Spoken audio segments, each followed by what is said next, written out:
Hello, everyone.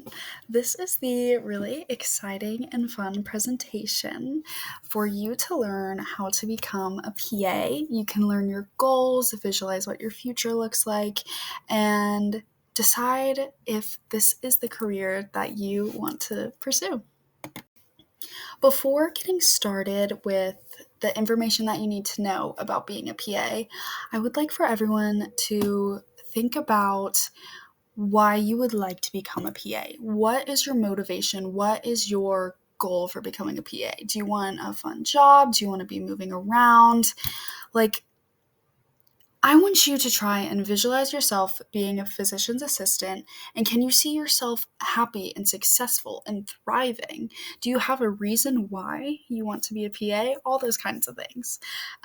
For me specifically, I knew that I wanted to be a PA because I had an illness my sophomore year of high school that required me to be in the Children's Healthcare of Atlanta, and there I had to visit and talk to a lot of PAs, and I was under their care, and I saw just how well they worked, and I really fell in love with the profession, and I asked every single question about them, and I visualized myself in the job, and I felt like a sense of belonging there, kind of, and that's how I knew that was the job for me. So I want to encourage you to think about that sort of thing. Can you see yourself there, and does it feel like the right fit?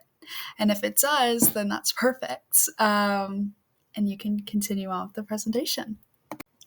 So now that you know that you want to be a PA, you need to go over your questions, and you need to understand what you should know before joining the profession. So I think the most important questions, which we'll also go over the answers to these questions in the next couple of slides, so get excited. The most important questions are: what are the schooling requirements? What are the costs, but also incomes of being a PA? And what is the daily life of a PA like? What are their hours? What do they do? Anything that kind of entails what your work life and home life balance will be. And these questions are critical to ask because they will allow you to take your next steps into becoming a PA easily without any mistakes and have no confusion, and just guide you where to go to be successful in your career.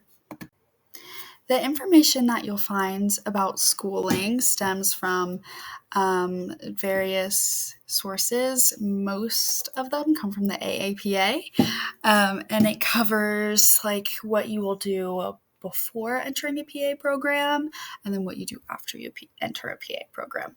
So before, you need to go through a standard college course, like a 4-year course, and take these college courses. You need to take anatomy, physiology, biochemistry, biology, microbiology, chemistry, organic chemistry, English, composition/writing, genetics, medical terminology, psychology, general, and statistics. And that is what, once you have all those, you should be good. And then once you have that and you've graduated from your college course, you're going to need to enroll in a PA program. And PA programs typically are about 3 years and give a master's degree once you graduate. The program also entails classroom instruction, so that would be your typical lectures, and then it also has clinical rotation, so that will give you more firsthand experience in an office or things like that, etc., etc. Once you're done with the general PA program, to graduate, you have to pass an exam called the Physician's Assistant National Certifying Exam. And then once you pass that, you're all good to go and you have your license. And then you find a job and you start working out in your career, and it's really great and exciting. One thing to take into consideration, though, is the cost of schooling. It should be around $52,417 for direct expenses, and then indirect expenses should be around $40,392.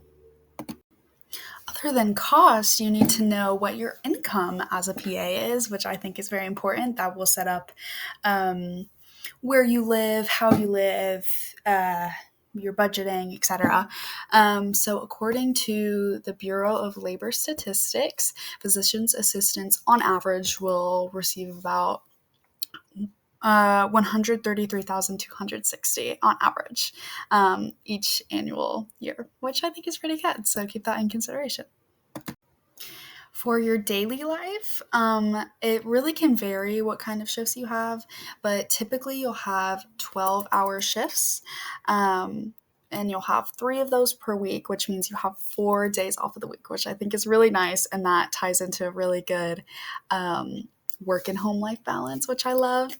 And then in an office as a PA, you will prescribe medicine, perform procedures, assist in surgeries, assess patients, and read laboratory results, which I think is a really good job to have. It's very well rounded. You get to do a lot, but you're not doing like the main things. I think it's really great and interesting and exciting to do.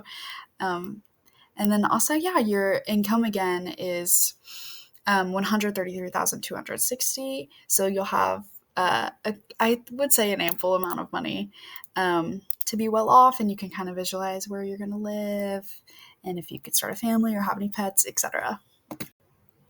Here are just some pictures of practicing PAs so that you can visualize what your life will look like in the future, and you can see your steps ahead of you, which I think is really cool and should make you excited. Reflecting on my own process of research, so when I found all of this information, I started off just like with a dream and excitement and motivation to be this job. And now I can lay out the steps ahead of me that I have. Like I can see my future, and I think that's a really cool thing. Um, and I know what I'm going to experience and what I need to do and the steps I have to take. And I really hope that this presentation kind of puts that same feeling onto you. It aims to outline your future if you want to be a PA, and tells you what to do and your next steps and to help guide you and make the whole process easier and for you to just move as close as you possibly can towards your future career, hopefully as a PA. Yeah, thank you.